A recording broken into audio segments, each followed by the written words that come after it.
नमस्कार, capital TV में आपका स्वागत है और मैं आपके साथ प्रिया बिस्ट। 5 राज्यों में हुए विधानसभा चुनाव के लिए एग्जिट पोल आने के बाद कांग्रेस की नींद उड़ गई है। एग्जिट पोल में साफ हो गया है कि कांग्रेस का सुपड़ा पूरी तरह से साफ होने वाला है, इसीलिए कांग्रेस बुरी तरह से बौखलाई हुई है। मध्य प्रदेश में बीजेपी बहुमत के साथ सरकार बनाती हुई नजर आ रही है, तो वहीं दूसरी तरफ कमलनाथ का फेक हिंदुत्व उन्हीं पर भारी पड़ता हुआ दिखाई दे रहा है। वो कहते हैं ना कि नकल के लिए भी अकल की जरूरत होती है। शायद बीजेपी को कॉपी करने के चक्कर में जो सीटें कांग्रेस को मध्य प्रदेश में मिलने वाली थी, उनसे भी वो हाथ धो बैठी है। एग्जिट पोल के बाद अब इंतजार सिर्फ फाइनल रिजल्ट का है। अगर ये एग्जिट पोल सही साबित होते हैं तो फिर कांग्रेस को बीजेपी पूरी तरह से एमपी से खदेड़कर कमल खिलाने में जरा भी देरी नहीं करेगी। लेकिन ऐसे में कांग्रेस की हार के कई कारण हैं, जिसको नजरअंदाज करके कांग्रेस ने अपने पैरों पर ही कुल्हाड़ी मारने का काम किया और बीजेपी को बम्पर फायदा मिला। तो कौन कौन से हैं वो कारण या फिर कौन से नेताओं को जनता ने नकारा, आपको एक एक करके बताते हैं। सबसे पहले बात करते हैं गठबंधन की। दरअसल इस वक्त कांग्रेस के लिए स्थिति बिल्कुल करो या मरो वाली है। दूसरी तरफ उनकी छोटी छोटी गलतियों ने नैया उनकी डुबा दी है। एग्जिट पोल के कुछ सर्वे के मुताबिक दोनों दलों के बीच का फासला महज कुछ सीटों का है। एमपी में सपा से दोस्ती और बसपा के साथ गठबंधन न होना कांग्रेस के सपनों पर पानी फेर सकता है। एक्सिस माई इंडिया टुडे, चाणक्य, सीएनएक्स और मैट्रिक्स एजेंसी के एग्जिट पोल के आंकड़ों के मुताबिक मध्य प्रदेश में बीजेपी एक बार फिर से प्रचंड बहुमत के साथ वापसी करती नजर आ रही है, जबकि कांग्रेस को सियासी वनवास झेलना पड़ सकता है। वहीं पोल स्ट्रेट सी वोटर और ईजीटी के मुताबिक कांग्रेस को बढ़त मिलती दिखाई दे रही है, लेकिन बीजेपी भी कड़ा मुकाबला दे रही है। तमाम सर्वे में बसपा, सपा के साथ ही अन्य छोटी पार्टियां भले ही 0 से 5 सीटें मिलने का अनुमान है, लेकिन वोट उन्हें ठीक ठाक मिलता दिखाई दे रहा है, जो कांग्रेस का गणित बिगाड़ने के लिए काफी है। दरअसल बसपा सपा के साथ कांग्रेस मिलकर चुनावी मैदान में उतरती तो कमलनाथ के लिए सत्ता पर काबिज होना आसान हो सकता था। मध्य प्रदेश चुनाव में सपा और कांग्रेस के साथ गठबंधन की बातें चल रही थी, लेकिन सीट शेयरिंग पर बात नहीं बन सकी। सपा प्रमुख अखिलेश यादव एमपी में कांग्रेस से 5 से 7 सीटें मांग रहे थे, लेकिन कमलनाथ ने एक भी सीट नहीं दी। मीडिया से बात करते हुए कमलनाथ से पूछा गया कि उन्होंने कहा अखिलेश वखिलेश को छोड़ो। कमलनाथ की ये बात अखिलेश यादव को बुरी लगी। इसके बाद ही सपा ने 71 सीटों पर अपने उम्मीदवार उतारे और अखिलेश ने जमकर प्रचार किया।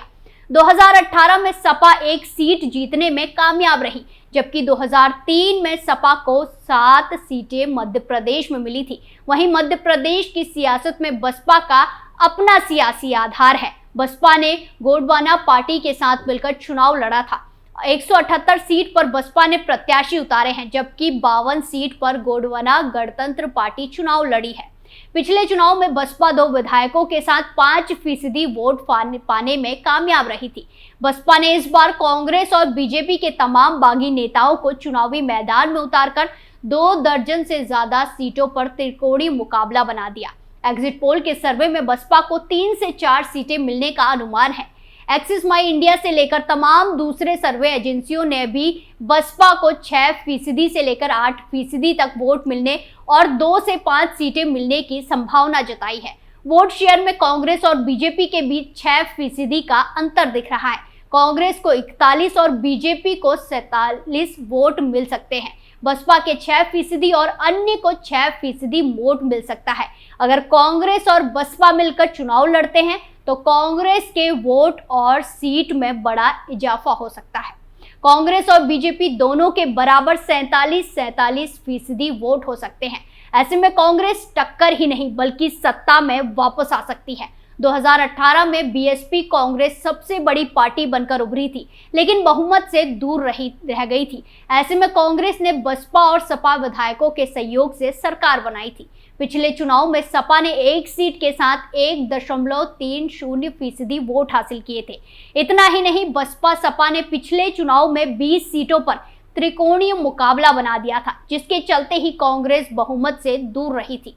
इस बार के चुनाव में सपा और बसपा को मिलने वाले वोट अगर कांग्रेस में जुड़ जाते तो फिर बीजेपी से 1.5-2% ज्यादा हो सकते थे। इतना ही नहीं, मध्य प्रदेश के चंबल, बुंदेलखंड और यूपी से सीटें जिलों में बसपा का अच्छा खासा प्रभाव है, लेकिन बसपा और सपा के अलग अलग चुनाव लड़ने का खामियाजा कांग्रेस को उठाना पड़ा। ऐसे में कमलनाथ के सत्ता में वापसी की उम्मीदों पर ग्रहण लग सकता है। ओबीसी का दांव पड़ा उल्टा। कमलनाथ की अगुवाई में कांग्रेस ने सत्ता में वापसी के लिए तमाम कोशिशें की हैं, लेकिन बीजेपी के कमल को मात देने में सफल होते नजर नहीं आ रहे हैं। मध्य प्रदेश में कांग्रेस को ओबीसी पर दांव खेलना उल्टा पड़ गया है। जाति जनगणना और आरक्षण मुद्दा कांग्रेस के लिए सियासी मुफीद नहीं रहा।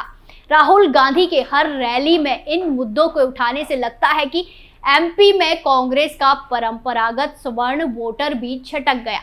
एग्जिट पोल के सभी सर्वे में सवर्ण समुदाय का ज्यादा वोट बीजेपी के पक्ष में जाता दिखाई दे रहा है। जिस सर्वे में कांग्रेस की सरकार बनने के अनुमान है, उसमें भी दिखता है कि सामान्य वर्ग की जातियों का वोट बीजेपी को मिलने का अनुमान है। मध्य प्रदेश में ओबीसी समुदाय बीजेपी के कोर वोट बैंक माने जाते हैं। बीजेपी के अभी तक जितने भी मुख्यमंत्री रहे हैं वो सभी ओबीसी समुदाय से रहे हैं, जबकि कांग्रेस के सभी मुख्यमंत्री सवर्ण जातियों से रहे हैं। सीएम शिवराज खुद ओबीसी से हैं, जबकि कमलनाथ वैश्य समाज से आते हैं। ऐसे में मध्य प्रदेश की सियासत में कमलनाथ से ज्यादा शिवराज फिट बैठते हैं। ओबीसी का बड़ा तबका बीजेपी के साथ जाता दिखाई दे रहा है। कांग्रेस के कोर वोट बैंक आदिवासी और दलित वोटों में बीजेपी सेंधमारी करने में कामयाब रही। मध्य प्रदेश में कांग्रेस ने पूरे दमखम के साथ चुनाव लड़ा है और राहुल प्रियंका की रैली में भीड़ भी जुट रही थी। बीच में 15 महीने छोड़ देते हैं तो 20 साल से बीजेपी सत्ता पर काबिज है। शिवराज सरकार के खिलाफ सत्ता विरोधी लहर के अनुमान लगाए जा रहे थे, लेकिन कांग्रेस उसे अपनी जीत में तब्दील करने में सफल होती नजर नहीं आई।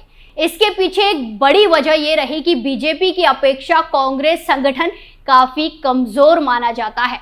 सियासी माहौल बनाने और बूथ पर वोट डलवाने में संगठन कार्यकर्ताओं की अहम भूमिका होती है। मध्य प्रदेश के चुनाव में कांग्रेस ने माहौल तो बनाया, लेकिन वोट डालने में बीजेपी के लोग आगे रहे। इस तरह से कमजोर संगठन कांग्रेस की हार की बड़ी वजह मानी जा रही है। कांग्रेस ने मध्य प्रदेश के चुनाव ऐलान से पहले ही 7 गारंटियों का दांव चल दिया था। महिलाओं को 1500 रुपए देने और 500 रुपए में गैस सिलेंडर देने जैसे वादे किए थे। कांग्रेस के इन गारंटियों से सियासी माहौल बनता। उससे पहले ही मुख्यमंत्री शिवराज सिंह चौहान ने लाडली बहना योजना शुरू कर दी।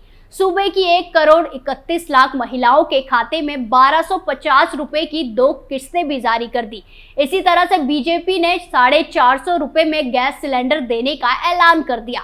मध्य प्रदेश में कांग्रेस चुनावी तैयारियों में लंबे समय से जुटी थी, लेकिन टिकट वितरण में बीजेपी से पिछड़ गई। कांग्रेस ने देर से उम्मीदवार उतारना और जब लिस्ट जारी किया तो पार्टी के कई नेता बागी हो गए। टिकट को लेकर नाराजगी इस कदर बढ़ गई कि कांग्रेस को 4 सीटों पर अपने उम्मीदवार बदलने पड़ गए।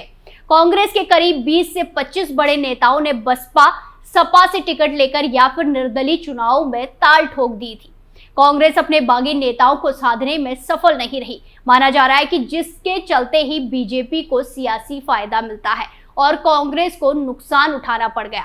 इसके साथ ही कमलनाथ का अपना हिंदुत्व लोगों को ज्यादा दिखाना और प्रियंका गांधी का भी उनके साथ में मिलकर ये दिखाना कि वो ही असली हिंदू हैं, इसने भी कांग्रेस को जोरदार झटका दिया है और कमलनाथ के फेक हिंदुत्व को एमपी की जनता ने कबूल नहीं किया।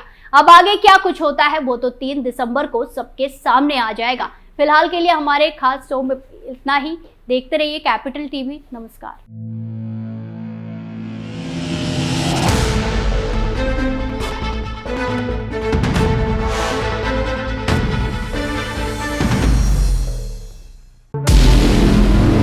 हमारे व्रत, हमारी परीक्षा, लक्ष्य तक पहुंचने की हमारी संयमित प्रतीक्षा। हमारे छठ से और हमारे हठ से पूरी दुनिया वाकिफ है। हमें विकल्प पर नहीं, अपने दृढ़ संकल्प पर अटूट विश्वास है, क्योंकि हार हम मानेंगे नहीं और विपरीत परिस्थितियों पर प्रहार हम छोड़ेंगे नहीं, जब तक हमारी जीत सुनिश्चित नहीं हो जाती। क्योंकि हम बिहार से हैं।